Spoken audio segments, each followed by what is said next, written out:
이 예배 준비 주일 예배 준비 찬송 420장을 찬송 한 장 드리겠습니다. 안 나와요? 괜찮? 저 안 나와요? 조금만. 아니 위에는 다 나오는데 머리 끝쪽이 한 3분의 1. 저기 아니나 이거 목사님 나오게 이렇게 조정해. 420장 찬송을 드리겠습니다. 약간 그 올려 머리 끝쪽만 살짝. 약간 들어 올려서 해줘. 찬송가 420장입니다.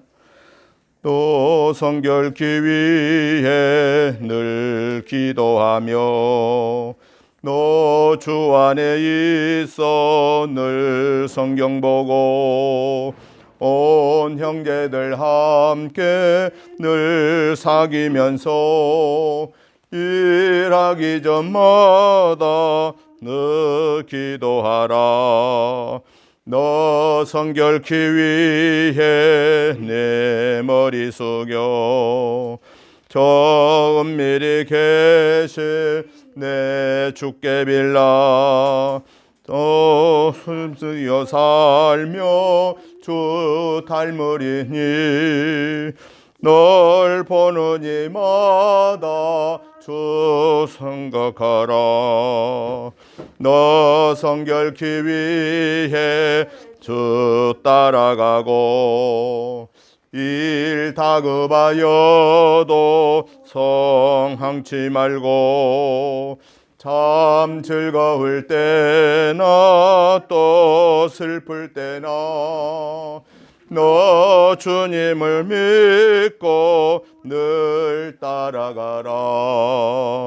너 성결케 위해 늘 기도하며 내 소원을 주께 다 맡기어라. 너 성령을 받아 주 섬겨 살며 저 천국에 가서 더 잘 섬기리. 아멘. 그 옆에 421장을 한 장 더 찬송 드리고 예배 시작합니다. 421장입니다. 내가 예수 믿고서 죄사함 받아 나의 모든 것 다 변했네. 지금 내가 가는 길 천국길이요 주의 피로 내 죄를 씻었네. 나의 모든 것 변하고 그 피로 구속 받았네. 하나님은 나의 구원 되시오니 내게 정죄함 없겠네. 주님 밝은 빛 대사 어둠에 치니 나의 모든 것 다 변했네.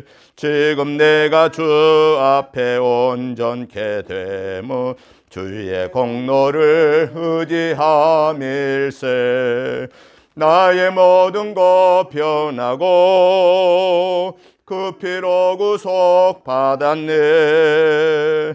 하나님은 나의 구원 되시오니 내게 정죄함 없겠네. 내게 성령이 임하고 그 크신 사랑 나의 맘에 가득 채우며 모든 공포 내게서 물리치시니 내 맘 항상 주 안에 있겠네.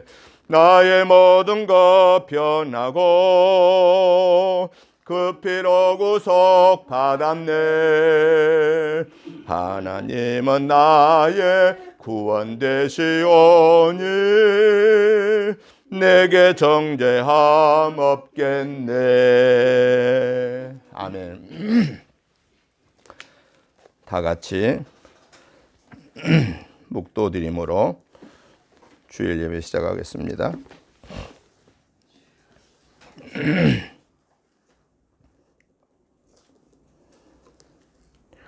여호와여 도우소서. 경건한 자가 끊어지며 충실한 자들이 인생 중에 없어지나이다. 그들이 이웃에게 각기 거짓을 말하며 아첨하는 입술과 두 마음으로 말하는도다. 여호와께서 모든 아첨하는 입술과 자랑하는 혀를 끊으시리니 그들이 말하기를 우리의 혀가 이기리라. 우리 입술은 우리 것이니 우리를 주관할 자 누구리요 함이로다. 여호와의 말씀에 가련한 자들의 눌림과 궁핍한 자들의 탄식으로 말미암아 내가 이제 일어나 그를 그가 원하는 안전한 지대에 두리라 하시도다. 여호와의 말씀은 순결하며 흙 도가니에 7번 단련한 은 같도다. 여호와여 그들을 지키사 이 세대로부터 영원까지 보존하시리이다. 비열함이 인생 중에 높임을 받는 때에 악인들이 곳곳에서 날뛰는 도다. 거룩하시고 자비로우신 하나님 아버지, 은혜와 사랑과 축복하심을 진실로 감사를 드립니다. 하나님의 은혜로 한 주간을 승리하게 하시고 오늘 이 거룩하고 복된 주일을 하나님의 전에 나와 예배로 영광 올려드리게 하시니 감사합니다. 오늘 또 우리 예배에 함께 해주시고 하나님 영광 받아주시고 하늘 보좌 여시고 하늘의 복으로 땅의 복으로 충만케 채워주시며 이 한 주간 순간순간을 하나님이 함께 하심을 체험하는 체험의 믿음을 가지고 감사하며 찬양하며 영광 돌리게 하옵소서. 오늘 우리의 예배를 하나님이 기뻐 받으시기 위해서 저희들 한 주간의 삶 속에서 연약하여서 알지 못하여서 순간적인 욕심 때문에 마음속으로 입술로 행동으로 지은 허물 죄들을 예수 그리스도의 보혈의 피를 의지하여 회개합니다. 우리의 모든 허물죄를 씻어 용서하여 주옵소서. 주님의 보혈로 깨끗게 씻어 주옵소서. 주께서 오늘 예배를 통하여 온전히 영광 받으시옵소서. 예배 시종을 주께 의탁하오며 예수님의 이름으로 기도드리옵나이다. 아멘. 다 같이 일어나셔서 찬송가 28장 찬송을 드리겠습니다.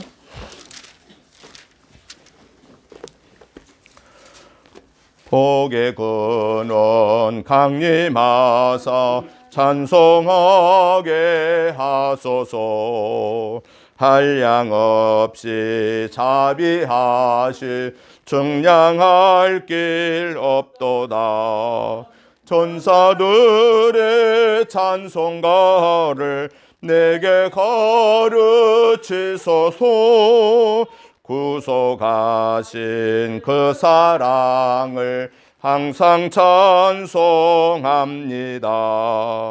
주의 크신 도움 받아 이때까지 왔으니 이와 같이 천국에도 이르기를 바라네. 하나님의 품을 떠나 죄에 빠진 우리를 예수 구원하시려고 보혈을 여주셨네. 주의 귀한 은혜 받고 일생 빚진 자 되네. 주의 은혜 사슬 되사 나를 주께 매소서. 우리 몸은 연약하여 범죄하기 쉬우니 하나님이 받으시고 천국인을 치소서.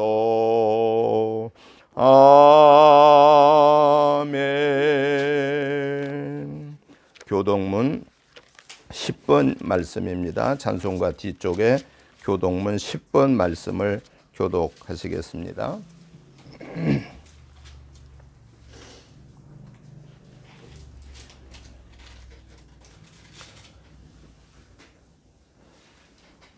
하나님이여 나를 지켜 주소서. 내가 주께 피하나이다. 내가 여호와께 아뢰되 주는 나의 주님이시오니 주 밖에는 나의 복이 없다 하였나이다. 땅에 있는 성도들은 존귀한 자들이니 나의 모든 즐거움이 그들에게 있도다. 다른 신에게 예물을 드리는 자는 괴로움이 더할 것이다. 나는 그들이 드리는 피의 전제를 드리지 아니하며 내 입술로 그 이름도 부르지 아니하리로다. 여호와는 나의 산업과 나의 자네 소득이시니 나의 분깃을 지키시나이다. 내가 줄로 재어준 구역은 아름다운 곳에 있으며 나의 기업이 실로 아름답도다. 나를 훈계하신 여호와를 송축할지라. 밤마다 내 양심이 나를 교훈하도다. 내가 여호와를 항상 내 앞에 모심이여 그가 나의 오른쪽에 계시고 내가 흔들리지 아니하리로다. 아멘. 사도신경으로 신앙 고백 드리겠습니다. 나는 전능하신 아버지 하나님, 천지의 창조주를 믿습니다. 나는 그의 유일하신 아들, 우리 주 예수 그리스도를 믿습니다. 그는 성령으로 잉태되어 동정녀 마리아에게서 나시고 본디오 빌라도에게 고난을 받아 십자가에 못 박혀 죽으시고 장사된 지 사흘 만에 죽은 자 가운데서 다시 살아나셨으며 하늘에 오르시어 전능하신 아버지 하나님 우편에 앉아 계시다가 거기로부터 살아있는 자와 죽은 자를 심판하러 오십니다. 나는 성령을 믿으며 거룩한 공교회와 성도의 교제와 죄를 용서받는 것과 몸의 부활과 영생을 믿습니다. 아멘. 앉아주시기 바랍니다. 찬송가 88장 찬송을 드리겠습니다.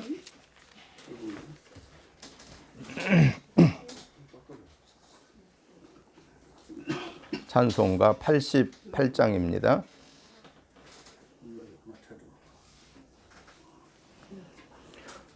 내 진정 사모하는 친구가 되시는 구주 예수님은 아름다워라. 산 밑에 백합하여 빛나는 새벽별 주님 형언할 길 아주 없도다. 내 맘이 아플 적에 큰 위로 되시며 나 외로울 때 좋은 친구라. 주는 저 산 밑에 백합 빛나는 새벽별 이 땅 위에 비길 것이 없도다. 내 맘의 모든 염려 이 세상 고락도 주님 항상 같이 하여 주시고 시험을 당할 때에 악마의 계교를 즉시 물리치사 나를 지키네. 온 세상 날 버려도 주 예수 안 버려 끝까지 나를 돌아보시니. 주는 저 산 밑에 백합 빛나는 새벽별 이 땅 위에 비길 것이 없도다. 내 맘을 다하여서 주님을 따르며 길이 길이 나를 사랑하리니. 물불이 두렵지 않고 장검도 겁없네. 주는 높은 산성 내 방패시라. 내 영혼 먹이시는 그 은혜 누리고 나 친히 주를 뵙기 원하네. 주는 저 산 밑에 백합 빛나는 새벽별 이 땅 위에 비길 것이 없도다.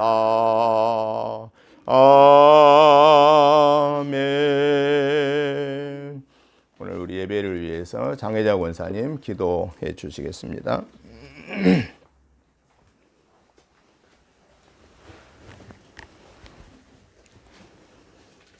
다 같이 기도드리겠습니다.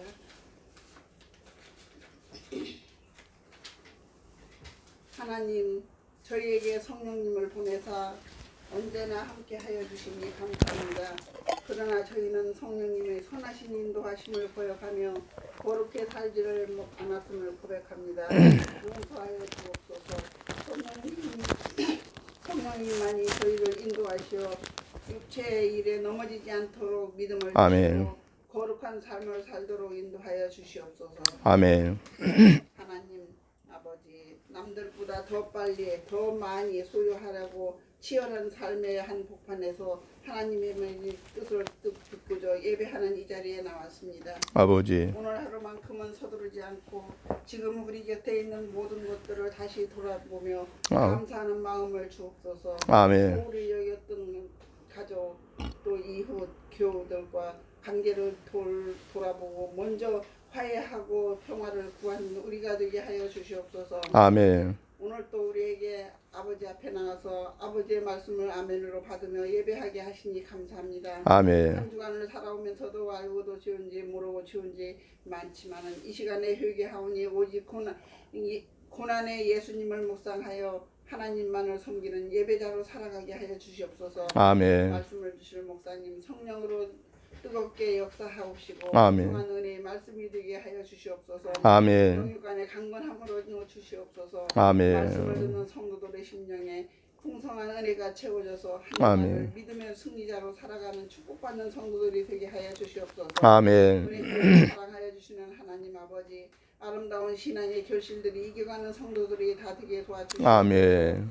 우리 교회가 하나님 앞에서 자라나는 나무와 같이 성장하게 하시고 아멘. 우리를 위해 헌신하는 자에게 구원의 열매를 맺게 하시고 아멘. 기도하는 심령마다 성령님이 함께하셔서 사랑과 믿음의 열매를 맺는 생명으로 넘쳐나는 아름다운 성도들의 삶을 살아가게 도와주시옵소서. 아멘. 교회가 부흥할 수 있도록 성령님이 충만한 은혜로 채워주시옵소서. 아멘. 하나님, 저희 아버지 하나님 교회가 아버지 하나님 14일부터 닝델름 들어간다고 합니다. 아버지요. 이 모든 과정을 하나님의 불과 같은 성령의 불로 지켜주셔서 아름답게 순조롭게 또한 거룩한 아버지 성전이 되도록 인도하여 주시옵소서. 아멘. 우리의 모든 일거정 하나님께서 깨워 주실 걸 믿사옵고 감사하고 예수님 이름으로 기도드리옵나이다. 아멘.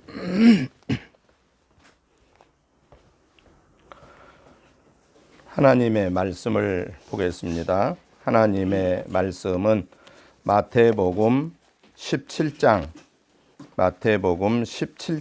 말씀 1절부터 27절까지 우리 같이 한음성으로 천천히 보시겠습니다. 마태복음 17장 말씀입니다. 엿새 후에 예수께서 베드로와 야고보와 그 형제 요한을 데리시고 따로 높은 산에 올라가셨더니 그들 앞에서 변형되사 그 얼굴이 해같이 빛나며 옷이 빛과 같이 휘어졌더라. 그때에 모세와 엘리야가 예수와 더불어 말하는 것이 그들에게 보이거늘 베드로가 예수께 여쭈어 이르되 주여 우리가 여기 있는 것이 좋사오니 만일 주께서 원하시면 내가 여기서 초막셋을 짓되 하나는 주님을 위하여 하나는 모세를 위하여 하나는 엘리야를 위하여 하리이다. 말할 때에 호련히 빛난 구름이 그들을 덮으며 구름 속에서 소리가 나서 이르시되 이는 내 사랑하는 아들이요 내 기뻐하는 자니 너희는 그의 말을 들으라 하시는지라. 제자들이 듣고 엎드려 심히 두려워하니 예수께서 나와 그들에게 손을 대시며 이르시되 일어나라 두려워하지 말라 하시니 제자들이 눈을 들고 보매 오직 예수 외에는 아무도 보이지 아니하더라. 그들이 산에서 내려올 때에 예수께서 명하여 이르시되 인자가 죽은 자 가운데서 살아나기 전에는 본 것을 아무에게도 이르지 말라 하시니 제자들이 울어 이르되 그러면 어찌하여 서기관들이 엘리야가 먼저 와야 하리라 하나이까? 예수께서 대답하여 이르시되 엘리야가 과연 먼저 와서 모든 일을 회복하리라. 내가 너희에게 말하노니 엘리야가 이미 왔으되 사람들이 알지 못하고 임의로 대우하였도다. 인자도 이와 같이 그들에게 고난을 받으리라 하시니 그제서야 제자들이 예수께서 말씀하신 것이 세례 요한인 줄을 깨달으니라. 그들이 무리에게 이르매 한 사람이 예수께 와서 꿇어 엎드려 이르되 주여 내 아들을 불쌍히 여기소서. 그가 간질로 심히 고생하여 자주 불에도 넘어지며 물에도 넘어지는지라. 내가 주의 제자들에게 이르되 데려왔으나 능히 고치지 못하더이다. 예수께서 대답하여 이르시되 믿음이 없고 패역한 세대여 내가 얼마나 너희와 함께 있으며 얼마나 너희에게 참으리요. 그를 이리로 데려오라 하시니라. 이에 예수께서 꾸짖으시니 귀신이 나가고 아이가 그때부터 나으니라. 이때에 제자들이 조용히 예수께 나와 이르되 우리는 어찌하여 쫓아내지 못하였나이까? 이르시되 너희 믿음이 작은 까닭이니라. 진실로 너희에게 이르노니 만일 너희에게 믿음이 겨자씨 할 만큼만 있어도 이 산을 명하여 여기서 저기로 옮겨지라 하면 옮겨질 것이요 또 너희가 못할 것이 없으리라.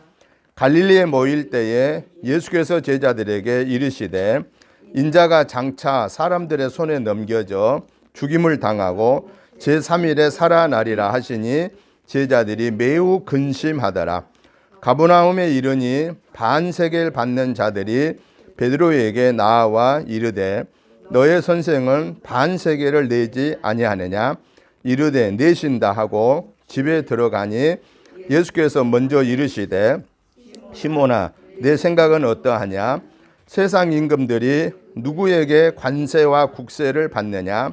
자기 아들에게냐 타인에게냐? 베드로가 이르되 타인에게니이다.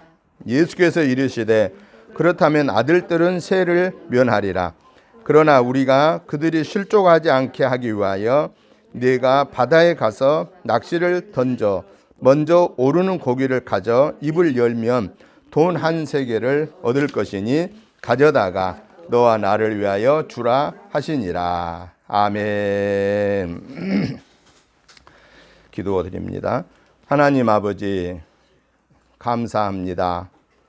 하나님의 은혜로 이 거룩한 주일을 하나님의 전에 나와 예배로 영광 올려 드릴 수 있는 믿음을 주시고 건강을 주시고 삶의 여건을 주신 하나님을 찬양합니다.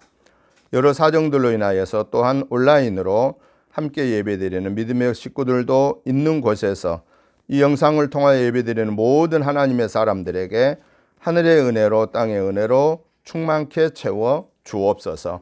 오늘 우리의 예배에 성삼위 하나님이 좌정하여 주시고 홀로 영광 받으시며 악한 사단의 계교는 물리쳐 주시옵소서.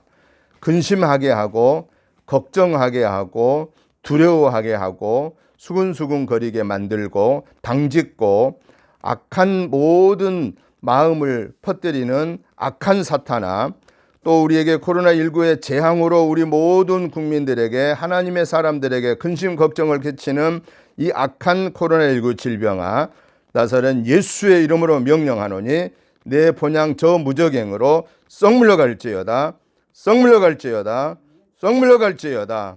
오직 성삼위 하나님이 물리쳐 주시고 오늘 예배를 홀로 영광 받아 주시옵소서.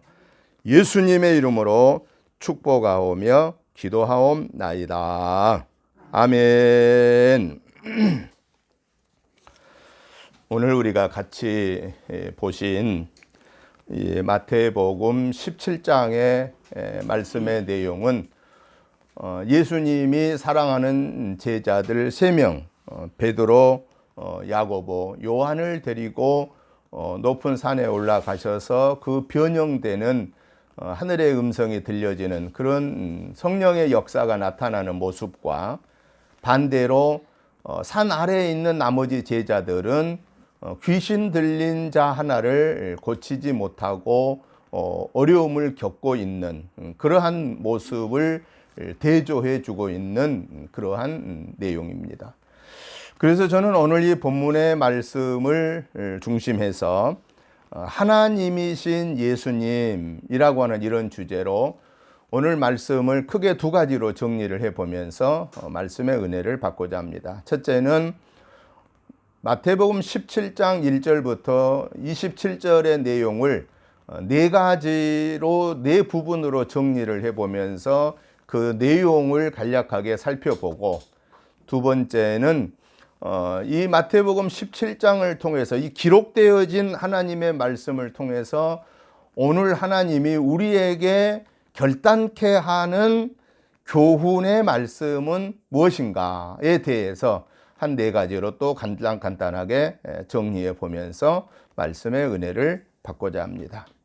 먼저 오늘 이 본문의 마태복음 17장 1절부터 27절의 내용을 조금 더 구체적으로 정리를 해보면은, 먼저 1절부터 13절에서는요, 예수님께서 사랑하는 제자들 중에 3명, 베드로, 야고보, 요한을 데리고 높은 산에 올라가셨다고 그랬습니다. 그 산에서 예수님의 모습이 변화되고, 또 하늘의 음성이 들리게 되고, 그래서 제자들이 두려워 엎드려 일어나지 못하게 되고, 예수님이 그들을 다시 깨워서 일으켜서 산 아래 내려가기 싫어하는 제자들에게 내려가자라고 하고 산 아래로 내려오는 과정이 1절부터 13절의 내용의 핵심입니다. 14절부터 21절은 예수님이 세 제자들과 함께 산 아래 내려오니까 어떤 아버지 한 사람이 예수님에게 달려와서 내 아들의 귀신을 좀 쫓아주세요. 이 아들이 귀신 들려서 정말 자기 몸을 가루지 못하여서 죽을 수 있는 위험한 상황에 처해 있는데, 당신의 제자들에게 와서 고쳐달라고 했는데 당신의 제자들이 고쳐주지 못했습니다. 그 얘기를 들은 예수님이 이 귀신을 꾸짖으면서 나가라고 명령했을 때 귀신이 나갔다고 그랬습니다. 그때 예수님의 제자들이 조용히 예수님께 와서 하는 얘기가, 왜 우리는 쫓아내지 못했을까요? 라고 이렇게 물었을 때 예수님이 뭐라고 말씀하셨습니까?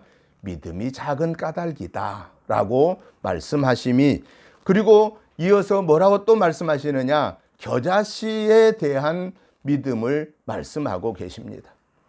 너희 믿음이 겨자씨만한 믿음만 있다 해도 이 산을 저리 옮기라고 해도 옮겨질 것이다 라고 하는 겨자씨의 믿음을 말씀하심이 바로 14절부터 21절의 내용입니다.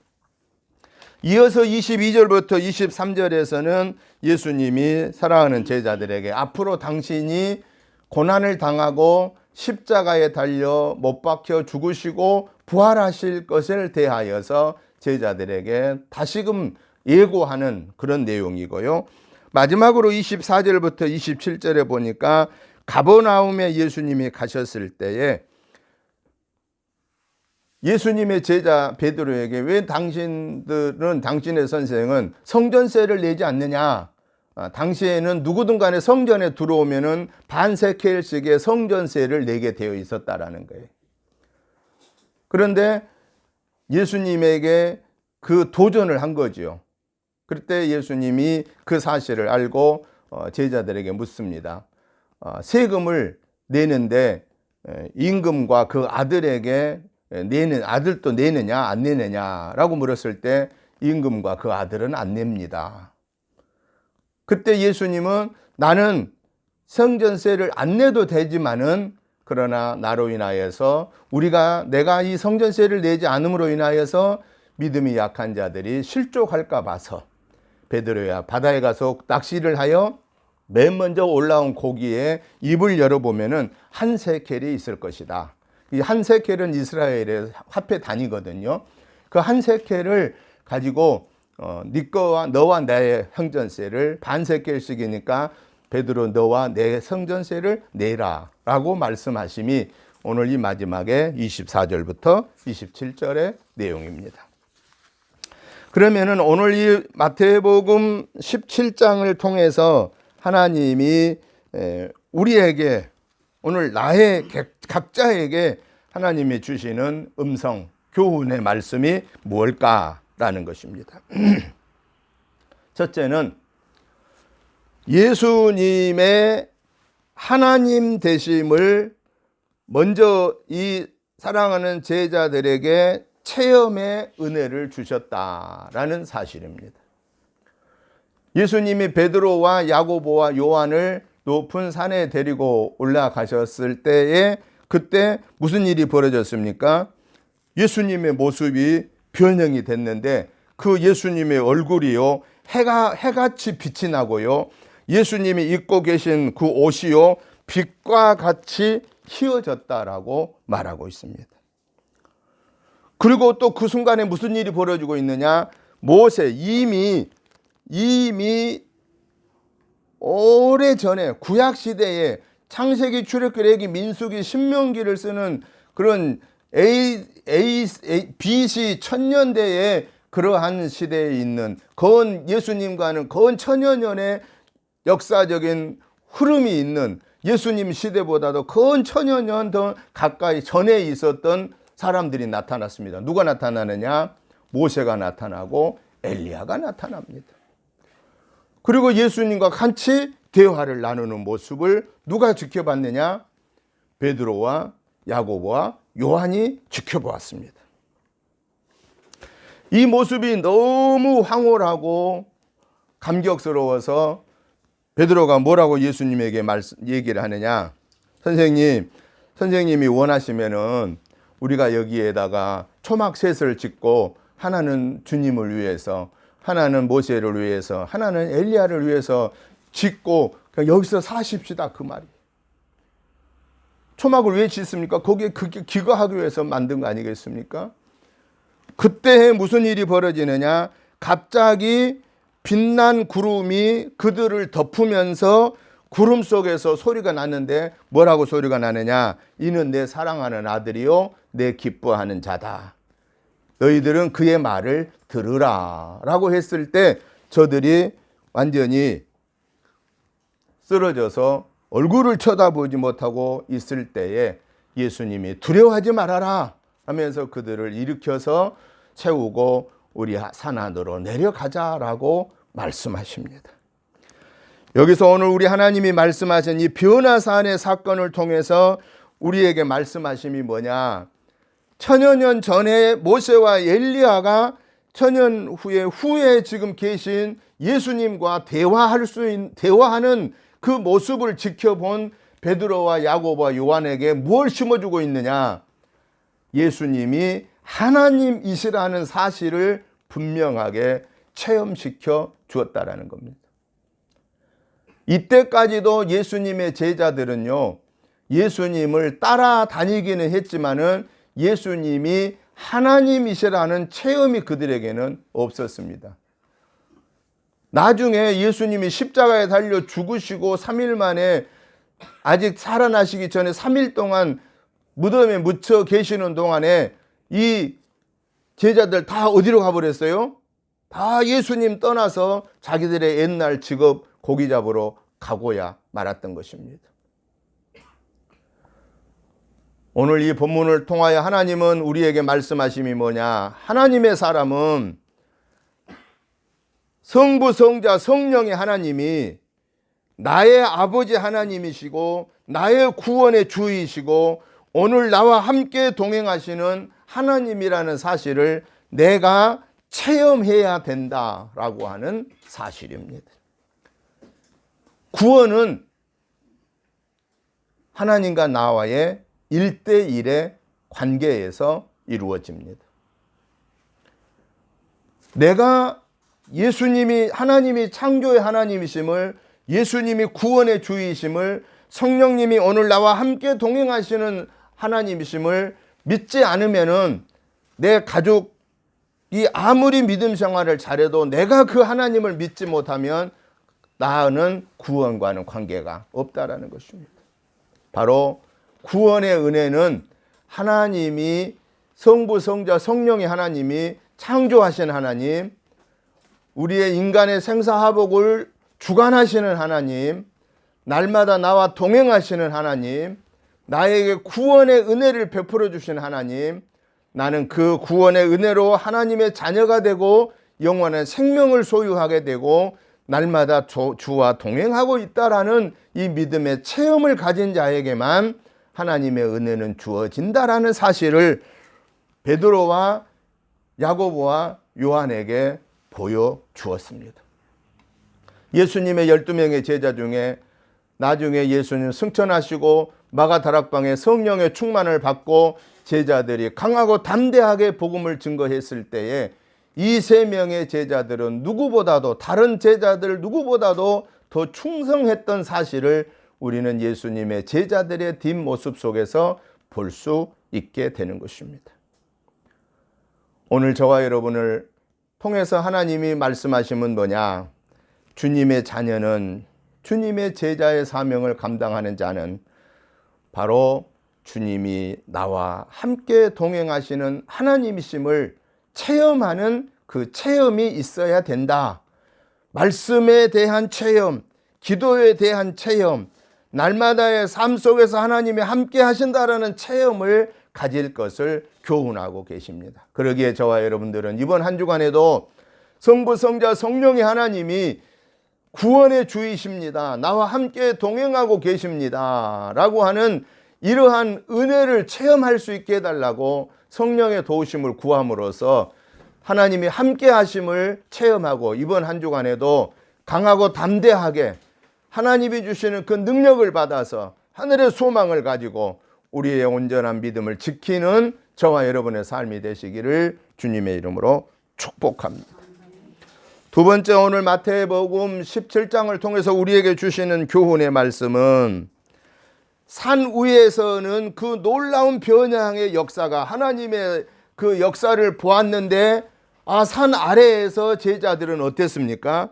나머지 제자들은 귀신 들린 사람 하나를 고치지 못하고 쩔쩔매고 있었을 때 예수님이 저들을 고치시고 제자들에게 하신 말씀이 믿음이 작은 자들이라고 말씀하심을 보게 됩니다. 오늘 이 본문 속에서 하나님이 우리에게 말씀하시는 그 교훈의 말씀은 뭐냐? 하나님의 사람은 믿음의 사람이어야 되는데 그 믿음이 어떤 믿음이어야 되느냐? 겨자씨의 믿음이어야 된다라고 말씀하고 계십니다. 여러분, 겨자씨라고 하는 건 뭘 말하죠? 겨자씨는 씨앗 중에서는 가장 작은 씨앗을 지칭할 때 겨자씨라고 말합니다. 그런데 그 겨자씨는요, 나물가입니다. 나물. 매년 땅에서 싹이 올라와서 그 1년 사이에 보통 2m 이상 3m까지 큽니다. 그래서 그 겨자씨가 우리나라로 말하면 뭘까 비슷하냐? 유채와 비슷합니다. 유채. 그런데 우리나라도 유채 심으면은 봄에 심으면 그 뿌리면 봄에 지금 제주도 아마 금방 유채가 지금 제주도는 나올 겁니다. 그 유채가 좀 그냥 풀로 나물로 나오잖아요. 나물처럼 올라오지 않습니까? 그런데 그 유채가 크면은 유채도 땅 좋은 데는 보통 1m 이상 큽니다. 그리고 그 유채 때는 나중에 떠고 나서 땔감으로도 쓸 정도로 화력도 있습니다. 색깔도 노랗고 거의 비슷합니다. 그런데 겨자씨는 대신 2m, 3m 저 화분보다도 더 큽니다. 그리고 가지가 얼마나 단단한지요. 새들이 깃들인 만큼 단단하다고 성경에는 말하고 있습니다. 우리가 겨자씨, 제일 씨앗 중에 가장 작은 씨를 겨자씨라고 말하는데 그 겨자씨가 1년에 씨로부터 나와서 나물로 변하여서 그게 나무처럼 성장하고 새들이 깃들 만큼 성장한 것은 우리에게 뭘 의미하느냐? 겨자씨의 믿음이란 뭘 의미하느냐? 살아있는 믿음을 말한다라는 것입니다. 살아있는 믿음. 살아있는 믿음이란 무슨 믿음이냐? 지식으로 아는 믿음이 아닙니다. 지식으로 아는 믿음이 아니라 하나님이 나와 함께 하신 만남을 통한 체험의 믿음을 겨자씨의 믿음이다. 살아있는 믿음이다. 라고 말한다라는 것입니다. 생명이 없는 것은요, 아무리 등치가 커도요, 아무런 힘을 쓰지 못합니다. 그러나 생명이 있는 것은 조그마한 피림이라도 거슬러 내려오는, 그 휩쓸려 내려오는 물살을 거스려 올라가는 힘이 피레미에게도 있습니다. 뭐 때문에? 생명이 있으니까. 그러나 아무리 큰 고래라 할지라도, 큰 상어라 할지라도 그 고래와 상어가 죽으면 바다에서 점점 떠밀려서 바다 밑으로 나와 버리고야 떠밀려 오고야 만다라는 사실입니다. 우리의 믿음 생활에서 겨자씨의 믿음, 하나님을 말씀 속에서 만나는 믿음, 기도 속에서 하나님과 만나는 대화의 믿음, 내 날마다의 삶 속에서 하나님의 말씀의 지배를 받고 아멘하고 그대로 순종하는 믿음의 사람을 통해서 하나님은 역사를 하지, 내가 아무리 성경을 많이 알아도, 내가 아무리 남을 잘 가르쳐도, 내가 그 하나님의 말씀이 나에게 주시는 생명의 말씀이란 것을 알지 못하고 체험하지 못하고 확신하지 못하고 내가 그 말씀만 가르친다고 해서 내가 구원받는 것이 아니다라는 사실입니다. 성경을 다 알면 좋겠지요. 신구약 66권을 다 알면 얼마나 좋겠습니까? 그러나 목사인 저도 40여 년 동안 말씀을 보고 읽고 연구했지만 이 성경의 말씀을 100분의 1도 1000분의 1도 다 알 수 없습니다. 왜냐? 하나님의 감동으로 된 성경 말씀을 우리의 인간의 지식으로 어찌 다 알겠습니까? 그렇기 때문에 성경을 대하는 저와 여러분은 우리의 일생을 다할 때까지 성령의 감동으로 하나님의 말씀을 내가 읽을 때 볼 때 깨우쳐 달라고 하나님 앞에 기도하는 심정으로 말씀을 들어야 되고 말씀을 보아야 되고 말씀을 배워야 된다라는 사실입니다. 그때 성령의 하나님이 깨우쳐 주셔야만 우리는 이 말씀이 하나님의 말씀이 되는 것입니다. 여러분, 성경책을 신구약 66권을 몇 번 정도 읽어보셨나요? 한 10번 이상 읽으신 분? 저는 수십 번 읽었습니다. 저는 고등학교 다닐 때 1년에 2번씩 무조건 읽었습니다. 그 이후에는 수없이 읽었습니다. 그런데 여러분 생각해 보세요. 아무리 좋은 베스트셀러 책도 몇 번 정도는 읽을 수 있을까요?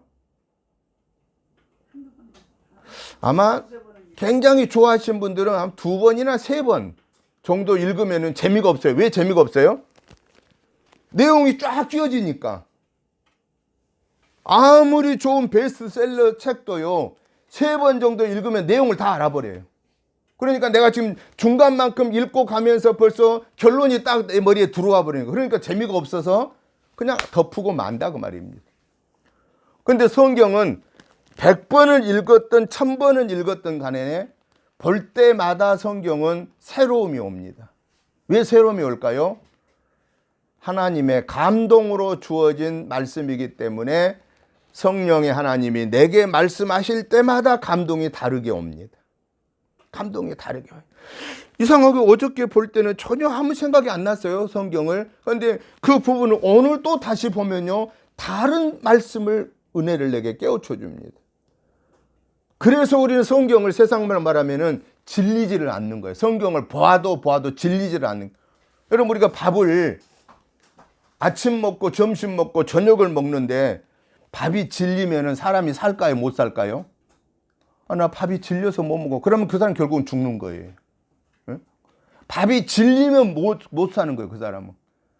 그런데 우리가 80년, 90년, 100년을 사는 과정에서 왜 그렇게 사느냐? 하루에 삼시세끼를 드시면서도 밥이 안 질리는 거예요. 아침 잡수셨는데 점심 때 예배드리고 와서 또 드셔야 돼. 그리고 저녁 때 또 드셔야 돼. 아이고, 뭐 점심 먹었으니까 오늘 저녁 건너뛰지. 근데 그때 건너뛰었다가 밤 11시쯤에 또 먹어야 돼. 그러니까 하루 3끼를 우리는 시간에 맞춰서 적당량을 잘 드시는데 살아있는 동안까지는 밥이 질리지를 않는 거예요. 밥이 질리면 죽는 거예요. 하나님의 말씀은 하나님의 사람들에게는 질리지를 않습니다. 체험의 믿음을 가지고 있는 사람들에게는 하나님의 말씀이 질리지를 않습니다. 하나님의 말씀을 들을 때마다 막 기쁨이 납니다. 하나님의 말씀을 볼 때마다 막 힘이 생깁니다. 왜냐?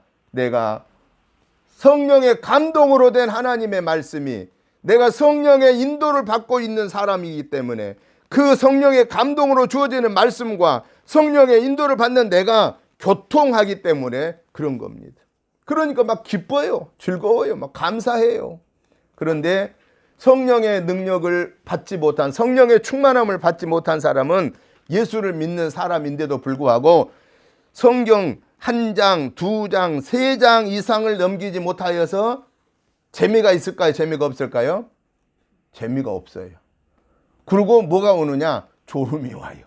눈이 침침해지고 졸음이 오면서 무슨 생각하면서 성경을 보느냐? 뭐 해야 되는데, 불 켜놓은 거 꺼야 되는데요. 엉뚱한 생각을 넣었습니다. 잡생각을 갖게 됩니다. 왜 그러냐? 내가 성령으로 무장되어 있지 않기 때문에 성령의 음성으로 들려주는 말씀이 차단되는 겁니다. 교통이 안 되는 거예요. 그러니까 재미가 없고 앞에 읽었는데 뭔 얘기인지도 모르겠고 지금까지 여러 장 읽었는데 내용을 전혀 몰라. 근데 우리가 성경을 성령의 인도를 받으면서 읽으면요, 밥을 먹는 것을 중단하고 읽을 때가 있습니다. 왜 그러느냐? 성경을 읽어본 사람만 그걸 압니다. 막 계속 성령의 인도 속에서 막 성경이 이어가는 거예요. 하나님의 말씀이 막 이어가는 거예요. 근데 이제 밥을 먹어야 돼요. 근데 밥 먹을 시간에 이걸 중단하고 나면 그 뒤에 말씀이 어떻게 막 이어진가에 대한 그 기대감이 줄어드니까 중단을 못하고 그거 막 끝날 때까지 계속해서 보고 그 단락이 끝나야 멈춰질 수가 있다는 겁니다. 우리가 하나님의 말씀은 이 정도의 사모하는 마음으로, 이 정도의 성령의 충만함으로 우리가 하나님의 말씀을 보아야 된다는 겁니다. 기도도 마찬가지입니다. 여러분, 때로는 기도할 때 내가 엄청 오랫동안 기도했는데 시간 보니까 5분도 안 지납니다. 그런 경험들이 있으시죠? 그런데 어느 땐가는 기도를 하고 한 10분이나 했나라고 보니까 1시간이 지났습니다. 왜 그럴까요? 오랫동안 기도한 것 같았는데 왜 5분밖에 안 지났으며 잠깐 기도한 것 같은데 왜 1시간이 지났을까요? 하나님과 긴밀하게 교통하는 기도를 하는 사람은 시간이 언제 지나간 줄을 알 수 없을 정도로 시간이 금방 가게 느껴집니다. 그런데 하나님과 긴밀한 교통의 기도가 아닌 내 인간의 머리로, 내 인간의 생각으로 막 인간적인 것을 얘기하다 보면은 할 게 없어요. 조금 하고 나니까. 그래서 많이 한 것 같은데 기도 시간을 보면 5분도 안 된다라는 사실입니다. 우리가 하나님의 말씀을 읽고 듣고 볼 때이든 기도 생활을 할 때이든 우리가 먼저 뭘 하고 해야 되느냐? 성령의 하나님이시여, 이 말씀 속에서 하나님이 나에게 말씀하시려고 하는 말씀을 깨우쳐 주옵소서. 하나님 아버지, 내가 아버지 하나님과 대화할 때에 내 생각을 말하지 말고 하나님이 알려주시는, 하나님과 대화하는 영적인 교통이 이루어지는 기도가 되게 해 주세요 라고 먼저 그렇게 시작하고 성경 보아야 되고 기도해야 된다는 사실입니다. 예배도 똑같습니다. 예배 드리기 전에 먼저 와서 준비 기도합니다.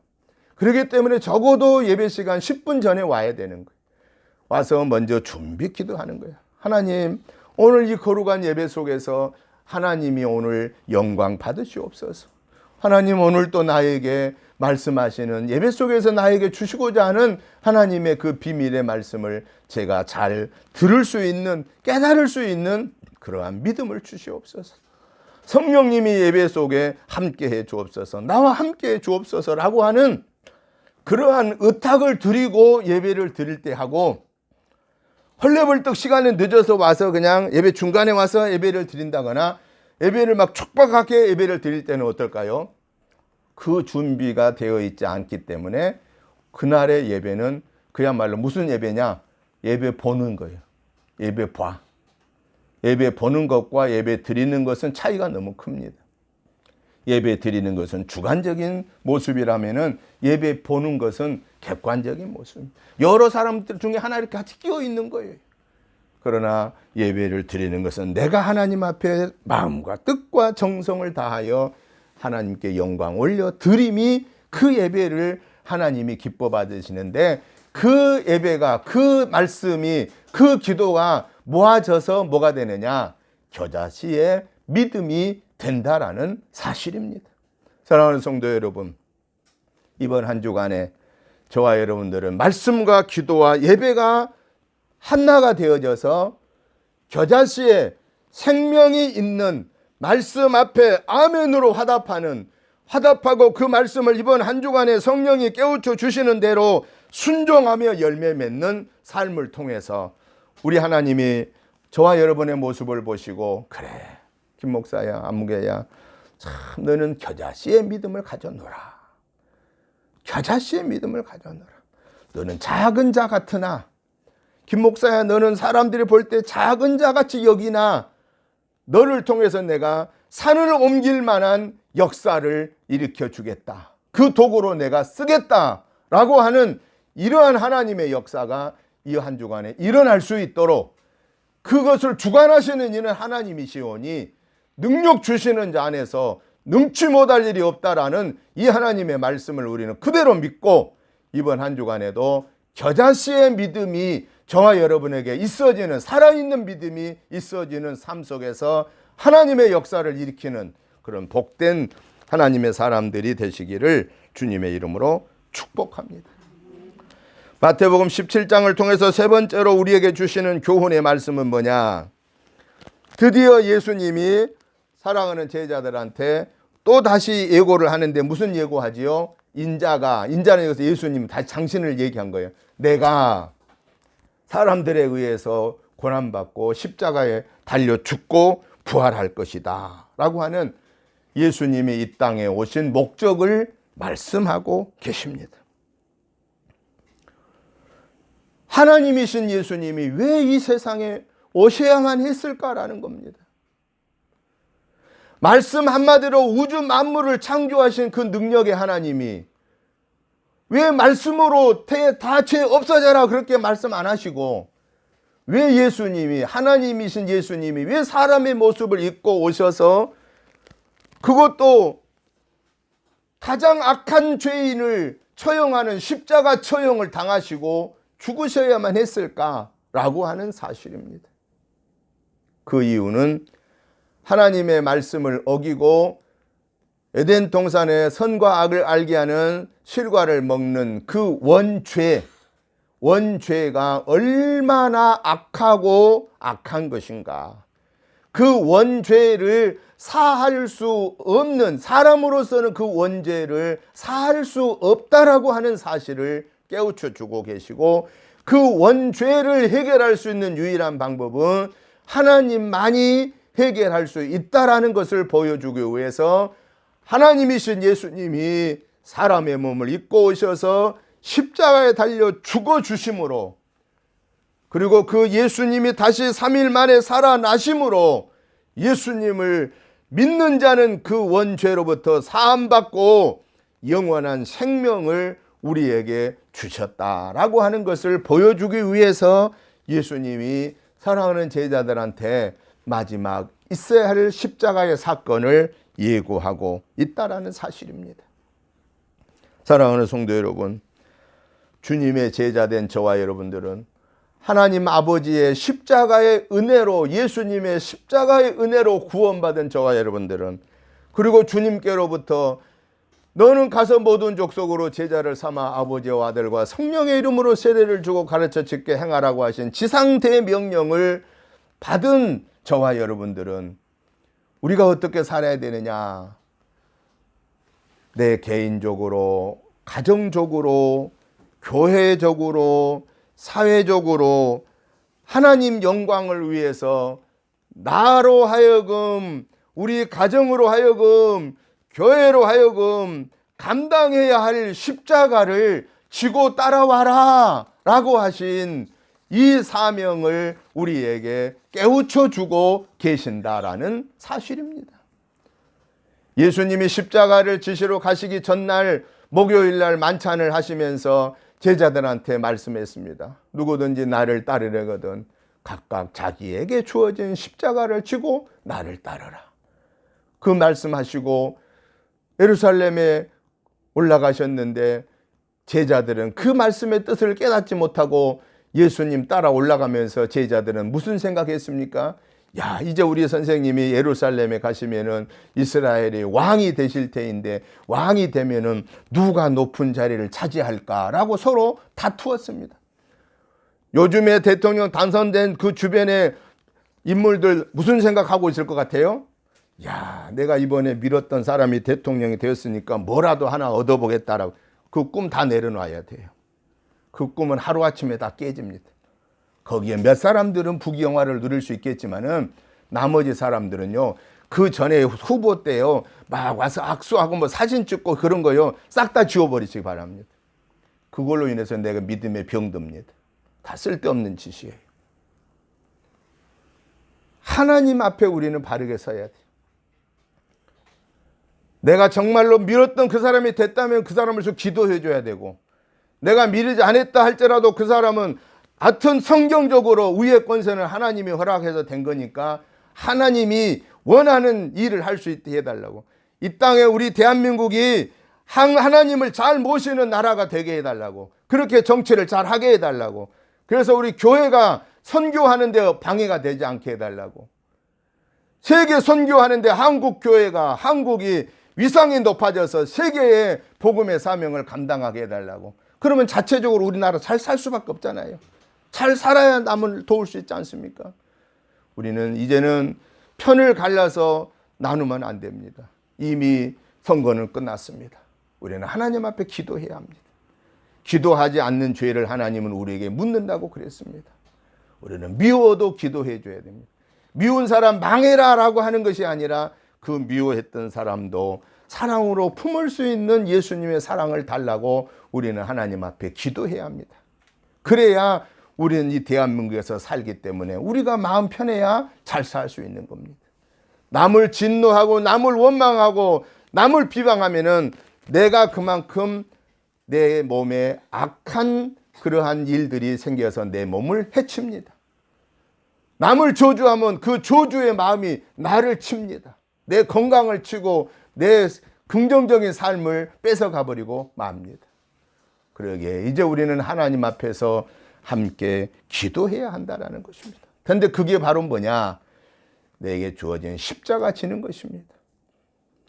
예수님의 제자들이 깨달지 못할 때는 십자가를 지기는커녕 예수님이 예루살렘에 올라가서 왕이 되면 높은 자리 차지할 걸 생각했지만, 그러나 부활하신 예수님이 지상대 명령을 주셨고 그 사명을 감당하려면은 성령 충만을 받아야 된다고 하시면서 너희가 성령 받기를 기도하라고 하시고 승천하셨을 때에 마가의 다락방에 120명의 문도가 모여 기도할 때 예수님 부활하시고 40일 계시다가 그 명령 내리고 승천하여 열흘 만에 50일째 예수님 부활하시고 50일째에 마가의 다락방에서 성령의 능력을 받아서 주님이 주신 사명을 감당하겠습니다라고 사모하는 제자들에게 성령이 임하게 되었고, 그 제자들이 능력을 받아서 높은 자리 차지할까 했던 제자들이 주어진 십자가 지고 복음을 전하여서 오늘의 세계에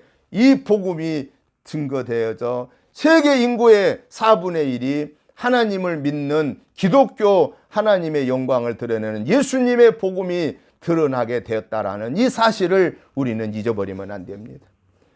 12명의 제자를 통하여서 120명의 문도들을 통하여서 70명의 전도자들을 통하여서 세계의 복음이 이루어졌다라는 사실을 생각할 때 오늘 저와 여러분도 적은 숫자이지만은 우리가 성령의 능력을 받으면 우리를 통해서 120명의 문도를 통하여 세계를 변한 것처럼 12명의 제자를 통하여 세계를 변한 것처럼 하나님은 살아있는 겨자씨의 믿음을 가지고 그 겨자씨의 믿음으로 죽기를 각오하는 십자가를 지고 가는 그 사명을 감당하면은 하나님의 역사는 우리를 통해서 이루신다라는 이 사실인 것입니다.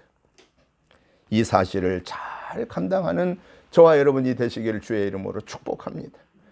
마지막으로 우리가 꼭 기억해야 될 사실은 예수님이 성전세를 내실 이유가 없음에도 불구하고 실족하지 않도록 하기 위해서 성전세를 내라고 말씀하시면 뭐냐? 저와 여러분들은 믿음의 성숙함으로 인하여서 내 믿음으로는 걸릴 거리가 없어서 내 믿음으로 살면은 나는 편하지만은 다른 사람들이 불편해할 수 있습니다. 누가? 믿음이 어린 사람들이. 마치 바울은 그렇게 말합니다. 바울은 뭐라고 말했느냐? 나는 제단에 드려진 음식은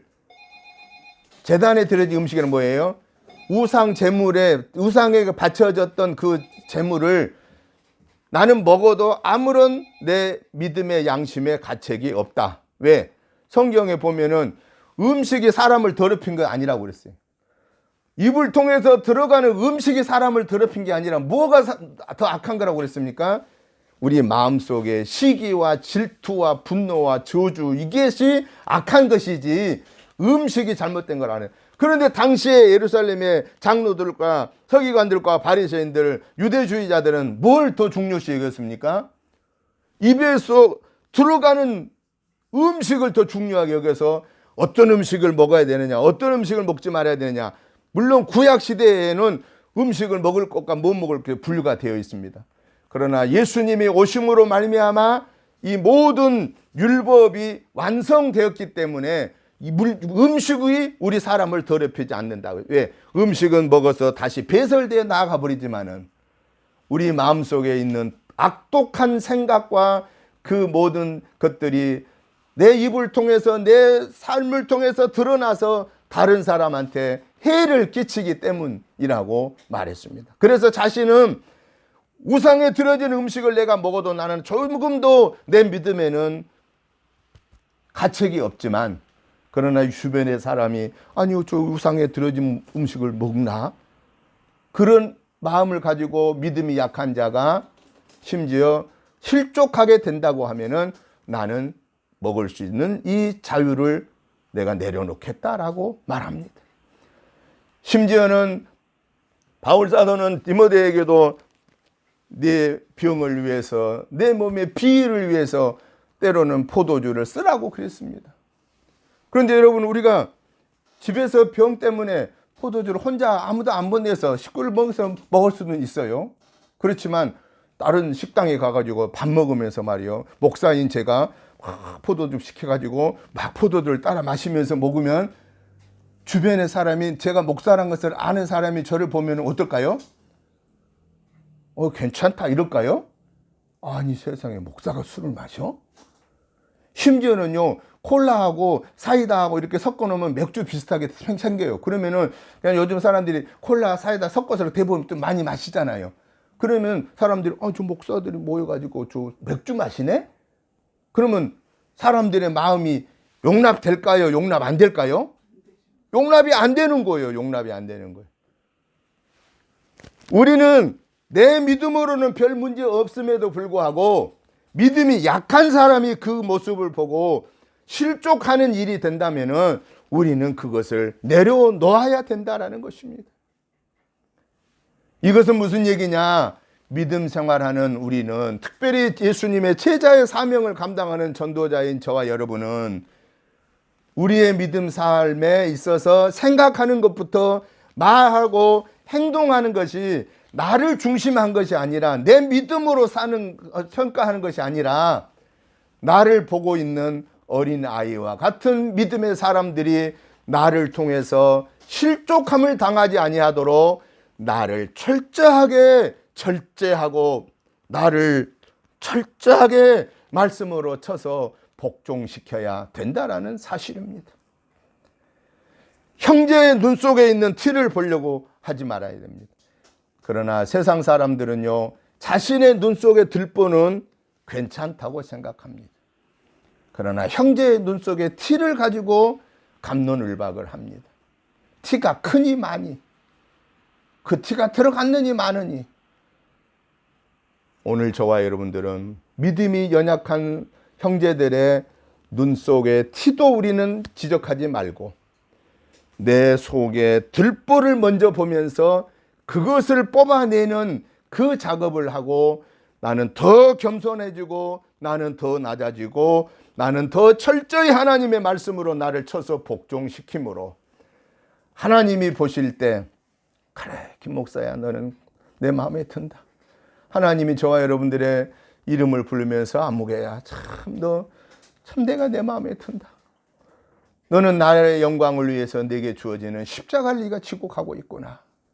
여러분 주님의 영광을 위해서라면은 나에게 주어진 십자가 우리는 묵묵하게 지고 가십시다. 우리 가정에 주어진 십자가 지고 가십시다. 교회에 주어진 십자가 지고 가십시다. 우리가 일하는 일터에서의 우리의 생활 주변에서의 우리에게 주어진 십자가 지고 갑시다.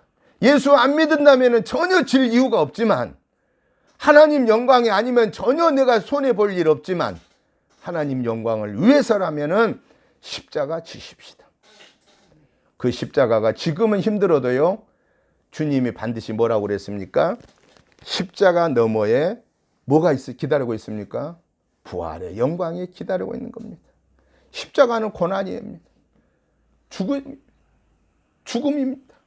그런데 주님은 당신의 영광을 위해서 십자가 지고 죽는 자를 외면하지 않으신 하나님이십니다.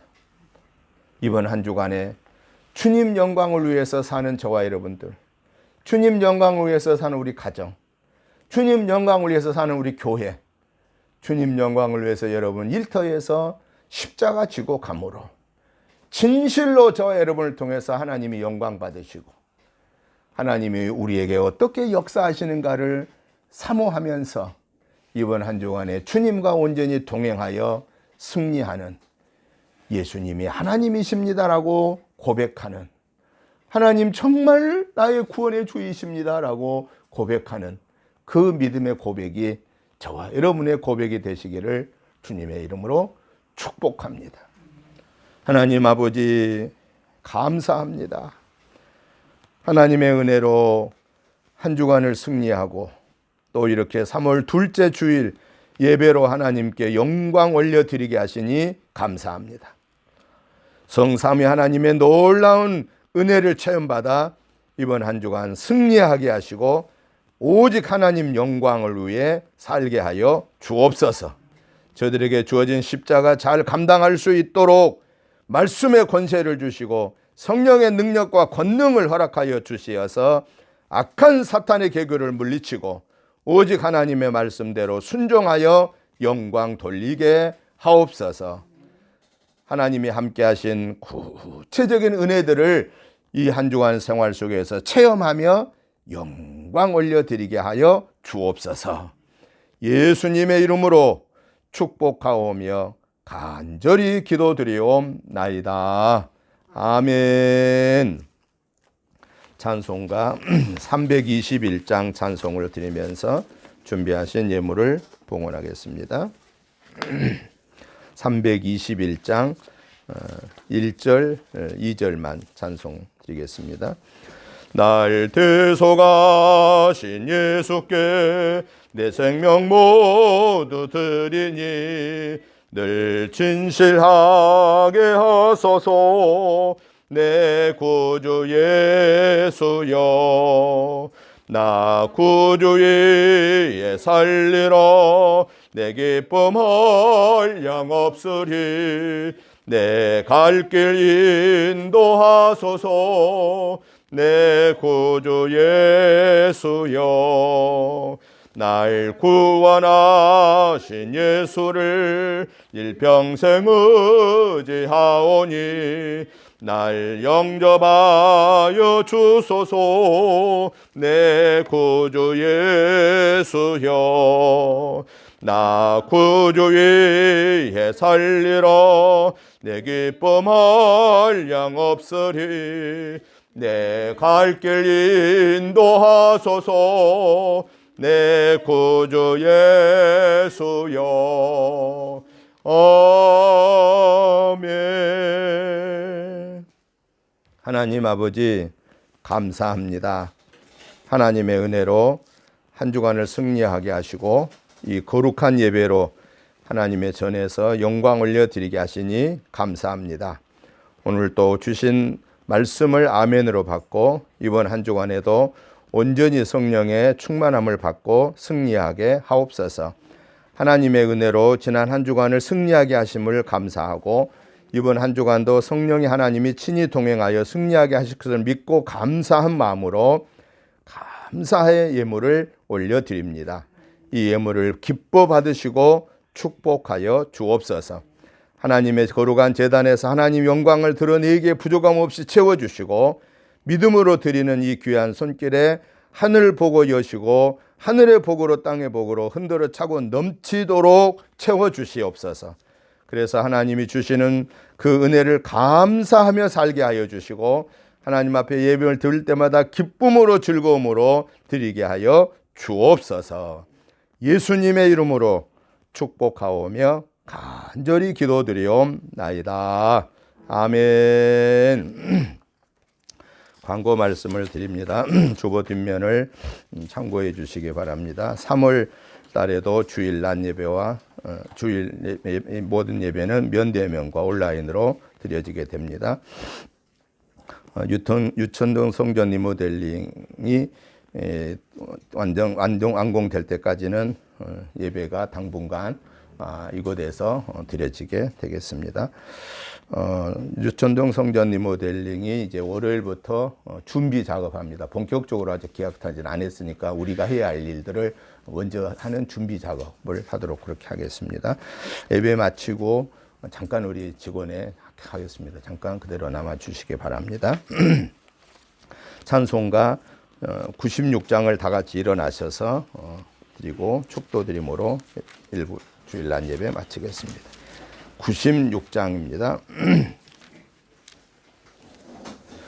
예수님은 누구신가 우는 자의 위로와 없는 자의 풍성이며 천한 자의 높음과 잡힌 자의 노임되고 우리 기쁨 대신에 예수님은 누구신가 약한 자의 강함과 눈먼 자의 빛이시며 병든 자의 고침과 죽은 자의 부활되고 우리 생명 대신에 예수님은 누구신가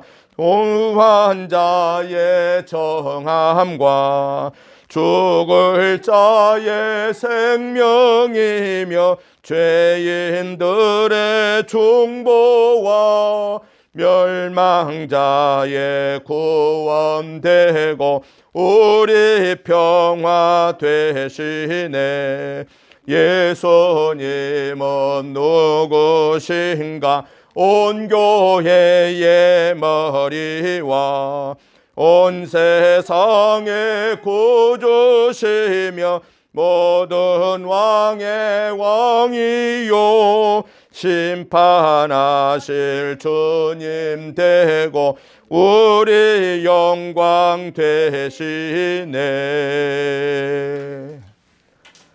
이제는 우리 주 예수 그리스도의 크신 은혜와 아버지 하나님의 지극하신 사랑하심과 성령님의 감동 감화 충만한 역사하심이 예수님이 과연 하나님이십니다라는 사실을 체험한 제자들을 통하여 하나님의 구원의 역사가 온 세계에 퍼진 것처럼 오늘 저희들을 또 예수님이 하나님이십니다 라고 하는 이 체험의 믿음을 가지고 이번 한 주간에도 하나님 영광 위에서 살며 감사하며 찬양하며 기뻐하며 승리의 삶을 살기를 사모하는 저희들과 가정의 자녀손들과 은혜 재단과 저들의 직업과 생업 위에와 나라와 민족 위에 이제부터 영원토록 함께 계시옵기를 간절히 축원하옵나이다. 아멘.